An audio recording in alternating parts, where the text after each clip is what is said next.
Hey everybody, Simone here with Bulletproof Business Growth, as always with some ideas and insights, what to pay attention to when you're growing and scaling your business. So today I want to talk about something that's the biggest cost to most businesses. Hiring the right employees and making sure they don't fail, as in don't have failed hires. So I'm going to share some lessons learned from failed hires, and I definitely have a few stories to tell here. So the good news is, look, every failed hire teaches you what not to do going forward. So the important part is anytime it doesn't work out, is that you don't give up, that you pay attention to what happened, and that you really listen to it. Because look, there's many different theories for what works and what doesn't. And the problem is it's not an exact science because you are dealing with humans, which is always a huge problem. So the important part is that you have a process, that you have a standardized process that you created, that you know works, and that you strive to have that right process that'll make you more and more successful in the right hires. But the caveat here is it will never be perfect because you're dealing with humans. That's just the case, right? So as you grow your business, you're going to have more leaders, and it's also important that you start empowering your leaders to do their own recruiting and hiring. So in the beginning, you might be doing it all yourself, but as you grow more leaders, it's important that they hire for their own departments, for their own area of business, that they're responsible for both recruiting and hiring, because it takes a huge burden off you, and they need to know what the prerequisites are to set a person up right, to support them through the whole process, to help them be successful, to empower them to become really good team members. And them owning the hiring process will make this much more likely. So, if you don't have leaders who will do the hiring for you, I highly recommend that you don't farm out the process. Hiring a recruiting company, it's kind of it's everybody's dream. Oh, there's these people who will just take care of it. But to be honest, unless they're incredibly good and you have done an amazing job really giving them the pieces that they need to be successful, they're very expensive. And oftentimes they can't really do an amazing job because you haven't done an amazing job. So there's a lot that needs to happen to make that process be successful enough that it's worth the large investment that you're going to make. So you have to know first what's right for you. And you also have to know, all the pieces that really mean your business, like who is your business. You have to know that stuff. You have to be able to communicate it so that you can make the right choices here. So, I've hired tons of people for the companies that I worked with, and I've hired a lot of people, I've promoted a lot of people, I've helped a lot of people grow in their careers. I was a career growth trainer at one point, and the simple truth is, even if you've hired a ton of people, you win some, you lose some. You're going to make these amazing hires that are going to change your world, they're going to change your company, they're going to change your life. And then, you think you've got it figured out, and then you make the next hire and it doesn't work out at all. And sometimes it's really unpleasant when that happens. So you can't obsess about getting it right. What you have to obsess about is getting the right process and change that gives you the best chance to get it right? So, and, it's difficult right now, and everybody complains about how difficult it is to hire and how hard it is to find good people. And just because it's difficult, you can't let that scare you away from hiring the process, because hiring great people is your reason for why you'll be able to grow. You can't do this alone. And, I have no idea who said this, but it's a really great quote, because it basically says that the ability to build an amazing team stands in direct correlation to the quality and the size of company that you can build, right? So these two are absolutely linked. You have to keep working on this. And you just have to be clear, mistakes will happen and you have to be okay with that. And also, you got to keep going, because otherwise you're not going to be able to really get to your dream. So you need those people. And the best chance that you have making the right hires is to have a great standardized process in place that everybody on your team uses. So when you get to that place where you have leaders who are doing their own hires, they need to use the same process that you're using, so that everybody is in alignment with what that means. And you can share your wins and your losses and your mistakes with them, so that they know what to look out for, which makes them much better leaders in your company anyway.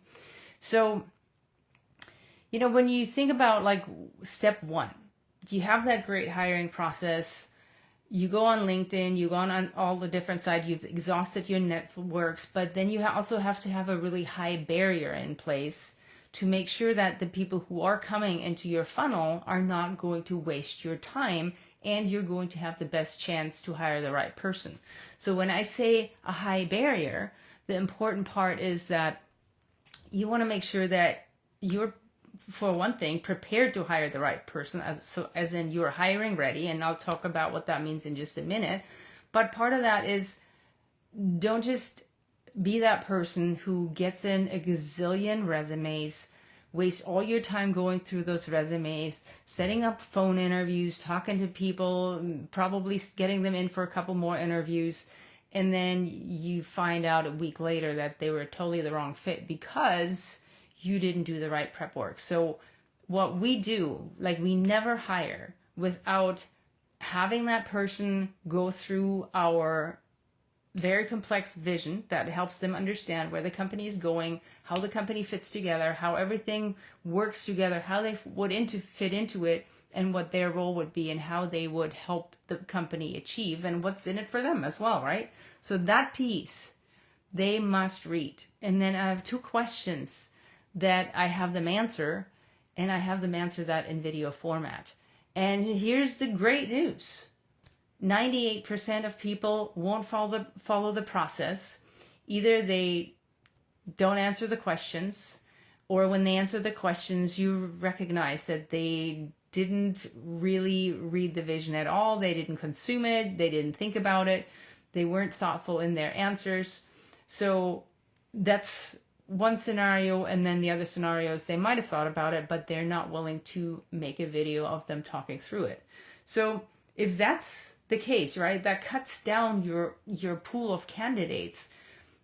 But you want to do that because you want to make sure that the people that you're spending your time on are going to be the right people. They have the right values, they have the right desires, and they fit into your company for you. So this is kind of like that immediate filter, that immediate way of vetting people before you spend any time on them. Like all you've done so far is just responded to their resume with your letter that just says, hey, great to get your application or get your resume. Here's XYZ that we'd really like you to do before we invite you in for an interview. So you want to make sure that you do that. So then you go through your interviewing process. You do a Zoom group interview that also vets people, that also really divides people out. Then you might do one interview, if that works out, with them personally on Zoom or in person. And then you do it with another team member who can also vet them. And then you get references, which is really, really important. And a lot of people don't do this. So why do we want to have a process in place? Well, you want to know that you're comparing apples to apples and oranges to oranges, right? So you want to use the same process every time because for one thing, you're going to stay on track. And for another, it makes mistakes much less likely. Every time that I've hired and I realized, this is a huge mistake that I made, I can go back and I can always point to where I skipped something in the process. References is a huge one for a lot of people because they're not comfortable asking. They think it's not worth asking because there's so many barriers. But when you talk to somebody and you say, hey, can I ask, honestly, would you hire this person again? Or would you hire this person again for this role? and you listen to their answer, you can tell volumes, because either they'll say, oh, yeah, absolutely, I'd hire this person again tomorrow. Then you're like, okay, great. Or they'll give you some wishy-washy answer for, yeah, maybe not right now, or, maybe in a different role. And you can find out some things from that. So reference calls are still really, really important. And so I want to ask you right now, it's like, what's the process that you have in place right now? Like, stop this video, write it down, and then look, like, do you think that this process gets you the right leads, gets you the right outcomes? If not, then listen to the end of this video and start setting up a process that will make this a lot better. So you got to ask yourself, what do you need to set up? So there's, of course, tons and tons of different schools of thought about what's the most successful way of doing this. Everybody always asks us, hey, are you going to have a set of interview questions? And there's definite pros and cons to having interview questions, because they're great because they help you, they help guide you, they help you stay focused, they help you ask the right questions for the outcomes that you need. So they're very useful that way. But the problem with it is when you're just following kind of like a script of these interview questions, and you have kind of a preformed idea of what their answer should be, you stop listening. So the best scenario is if you have a great set of questions, and then you're really good at listening to what people are actually saying to you, because what you want to find out is, what's their pattern? Who are they? How do they do everything in life? Because they're going to do the job just like they do everything else in life. So this is really, really important. So you want to come up with these interview questions from a preparation that you do before, right? Because you might think about, like, what makes you, I mentioned this earlier, what makes you hiring ready? So that's a big question, because you might even wonder, what is that, right? So what we do with our clients is, it means first you have to absolutely clarify the role that you're hiring for. Like, why are you hiring for this role? What would be the right avatar for this role? What would this person's vision be for the role? What kind of values would they bring to the table? Who are they, right? And you have to know the clear outcomes that you want them to achieve in this role. If you're not ready to state this, to answer this question, you're not ready for hiring, and you will not be able to hire the right person. So you have to prepare and make sure that you can answer your own questions to make sure that you even know what that is. So you have to get clear on the role. You have to get clear on these elements I just talked about. You have to make sure that you can write a growth plan for them, that you have a clear job description out of this, and then a scorecard, which is your interview guide. So that's really the most important stuff for your interview process. It starts way before you're actually hiring. So once you're interviewing, then you'll actually know that you can ask for, you'll know what to ask for so that you get what you need. Because otherwise, the thing that I've seen a lot of times, if you're unprepared, you don't know what to ask for, you don't know what outcome you want to have out of those questions, well, what happens is you have a great conversation, you build this wonderful rapport with somebody, but in the end, you realize you didn't actually ask the questions that gave you the information about this person that you needed. Because the more rapport you build, the more you kind of, want to keep it. You don't really want to be the person that asks the tough questions, but that's the really important part. So the set of questions will help you to really focus on what are the gaps with this person. I have a good friend who used to be a headhunter, and she said to me, it's like, look, questions are great, standardized questions are great, but you want to ask questions that let the candidate reveal themselves, right? So as in, you're just asking questions that let them show who they are, because that's what you really want to know. You want to know who they are. So the third thing also is, we were talking about hiring up. So when you're growing, at some point you need to add more leaders. You can't just have doers. You also need to have leaders on your team. So right now you have to ask yourself, you might have great people on your team, but can they lead? Are they strategic? Are they strategic thinkers? Can they up-level you? Can they manage up to you so that you're able to function at a higher level? Or is it always you managing down to them because they need you more than you actually need them, right? So this is an important question to ask, because if you are growing rapidly, you need other people to become those leaders and strategic thinkers so that they can take all of that stuff off your plate so you can focus on your highest and best use. So for most of our clients, when we first start working with them, they don't have enough leaders, and they don't have that most important leader, which is kind of like your right hand, your number two, that person who can think like you, who would ask the same questions like you, who can manage internally and make sure that everything on the home front works great while you are up and about doing what you should be doing, which is moving and shaking and building those relationships and then leading your leaders. So when you're hiring up, as in you're hiring management, you're hiring people who've already been in leadership positions, that can be really, really tricky. It might be really tempting, because when you get it right, and that's a big when or a big if, it can be that fast hire who comes in, who helps you set strategy, who brings more expertise to the table than you have.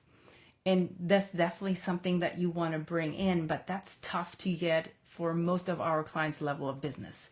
When you're in a place where you are hiring executives, we're in a good place. But when you are working in a small business and you're tempted by hiring people who have that talent and the skills that you need because you're thinking that'll fix all of it, well, when you're hiring over the people you already have, that can cause a big culture backlash. That can cause a lot of resentment. And when you think about it, even if they've had lots of experience before, well, they didn't have it in your organization. They don't know how your company does things.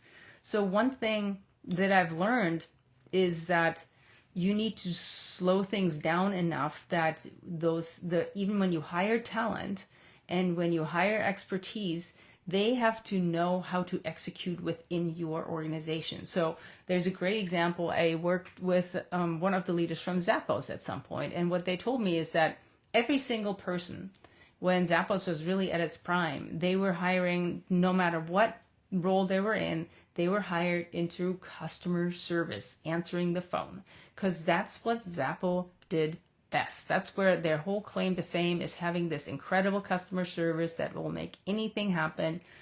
And so no matter what role you were hired in for a month, you were working the phones, because the important part of that is, for one thing, it would build you street cred, right? So the rest of the employees would actually know this person has gone through the training. They know what it's like to be in our shoes. They understand the company. They get it, how we do things. So that's hugely important. And, of course, the more experience you have, the faster you move, or the faster people move through this progression, coming out of that and then moving into the next level and to the next level until they eventually end up where they're supposed to be.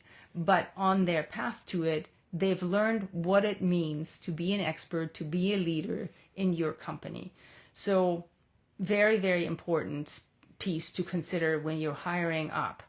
So, and the other part too is, when you hire expertise, when you hire higher level, it means that, again, that readiness quotient for you has to be better and better, because the higher expertise you hire, the more they have to understand what your strategy is in the company. Because if they don't understand your strategy, they have nothing to base their own strategy on, which will mean you're spending a lot of money for people who are basically walking in the dark. They will not be able to contribute at the level that they need to make their salary worth it. So all these things are really important considerations, because you know what happens when you mishire. It is unbelievably expensive. I just saw the statistic that said that it costs upwards of $100K to hire the wrong person. So of course that sort of varies the level of role they have, but we all know it's incredibly expensive. It's a humongous waste of time. It's really tough on the morale when people come in and out. It's upsetting for everybody. So you want to make sure that you get this as right as possible. And another part to pay attention to that I learned at some point is when you're hiring, you don't ever really want to hire people who had a big emotional reason for leaving their last company, because chances are they're not internally resourced. Because what that means is you want to hire people who can figure out how to get the help they need when something isn't going the way that it works for them, right? So I'm thinking of this one person that I hired who seemed great for the job, but seemed a little bit, down. I asked her about how she handled certain situations, and there was a lot of kind of like undertone of blame and disappointment, but she was a really great candidate in all the other ways. And when I made her reference call, her past CEO told me that she would be very likely to have high anxiety,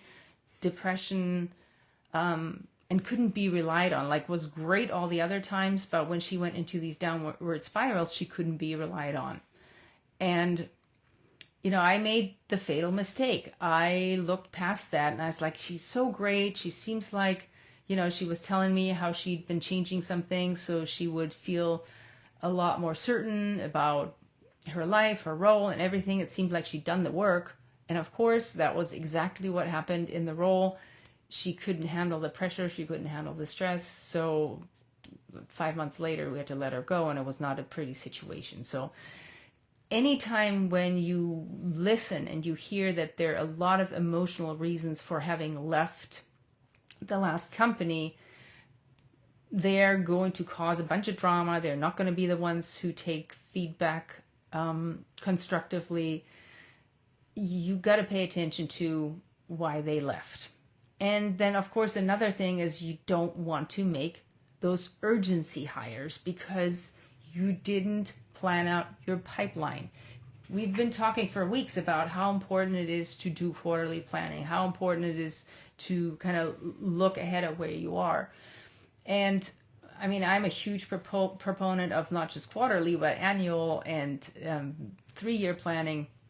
Because when you don't do that, you don't forecast your hiring needs. And then suddenly you're in a pickle because you don't have the people that you need. So you want to make sure that you really pay attention to how your pipeline is looking and always keep that pipeline full. You always want to be recruiting, right? Even when you don't need people, you want to be having those conversations that gets you people in the pipeline when you need them. So even if you can't hire them at the moment, they might be able to come on board later, because at some point you and they will have the need for the situation at the same time. So we want to make sure that that's happening. So you don't want to have those urgency hires. You want to make sure that you really nurture your talent. And then, sometimes when you get to a place where for some reason you do really need to hire, you're actually better off finding somebody who can do the work temporarily, but then you keep looking for the right fit. And sometimes it's also, you can redistribute responsibilities. You can talk to your team about how you can kind of move things around. And we've seen this a lot of times when, a leader had to let somebody go. The whole team is relieved that this happened because this person was causing a lot of strife and a lot of stress. And they all agreed to, hey, we would rather take on more work and take this slower and find the right person versus just getting somebody on board so we have this space filled. You don't want to just hire bodies. So, everything we talked about are already really important pieces. And then when you do get to interviewing, it's really important to have the right questions planned ahead. But at the same time, you want to listen for their patterns, which is what I said earlier, right? And then you want to ask behavioral event questions to make sure that you find out how do they do things, because their past behaviors predict their future behaviors. People don't change that much. You want to know who they were before, because then you will know who they will be. So think about how they handled questions in the past, because you want to find out if they can handle certain situations. I'm thinking of one of our clients who was a leader of a nonprofit, and she was really funny. She would say this to anybody: I'm really hard to work with. I'm the person running around with my hair on fire all day long. I'm a really emotional, dramatic person. And she had gone through assistants, like a whole string of them. And we worked on this to kind of understand what she really needed, who the person would be. And what we came up with is that this is silly, but she acted out the way she would be when things get really stressful. So she'd get a candidate in the room, go, look, this is me with my hair on fire. This is how I act. And we had a whole bunch of people say, you know what, yeah, thanks, but no thanks. And then the right person said, you know what, this is nothing. I grew up in a family of 12. This is like it was in my house all day long. This makes me feel pretty comfortable, and this is fun. And that person we hired, and that person is working with her to this day. But this is because she knew what she needed, and she was very sure about what this person would be able to handle, and she was willing to be honest about it and let people know really how it would pan out the right way, right? So if you don't know what kind of behavioral questions you would ask, you can Google it. You can find lots of examples that would fit your company. So don't skimp on the structure. Make sure you don't forget to do your due diligence, and never overlook those red flags. I would bet you that most of you, if you dare to think back of hires that didn't work out and you kind of go through it in your mind, you knew exactly what you didn't ask or where you went wrong. You just didn't want to know it at the time. So we want to make sure that you are not uncomfortable hiring, because you need to hire to get to your dream, so that you have enough talent and enough support on your team. So everything we talked about is like making sure that you do in-person or video interviews, don't do any phone interviews, that you listen, that you get the information, the intel that you really need, and that you keep hiring even when it didn't go right. So have the right process, really listen to what people have to say. Don't expect any miracles. You can't expect that you do 3 or 4 interviews and find the right person. So in your mind, you got to come to it with the right mindset of, you probably didn't date 2 people before you got married. So think about that aspect, right? So you got to have patience with it, and you got to be willing to use a structure to go through and stick to, so that you can absolutely find the right person. You have to do the prep process. So that means having your vision in place, that you prepare the questions, that you do the video interview, that you do the group interviews, and that you use the right format to make sure that you get the information that you need. So, and then don't forget about those references. Absolutely get those references. Hire up in the right way, and make sure you don't hire any drama. So I hope this is helpful. This is a little bit of becoming, you're becoming a detective, and you're looking for that treasure that is going to change your world. And that's really how you need to look at it and how you need to approach it. So I hope this was helpful. We have a live workshop coming up this next week from July 15th through July 18th at 12 p.m. EST every day, where we're going to address all this in much more detail. So I hope you're already registered. If you have not, the link will be below this video. We will see you next week. Otherwise, have a fabulous week.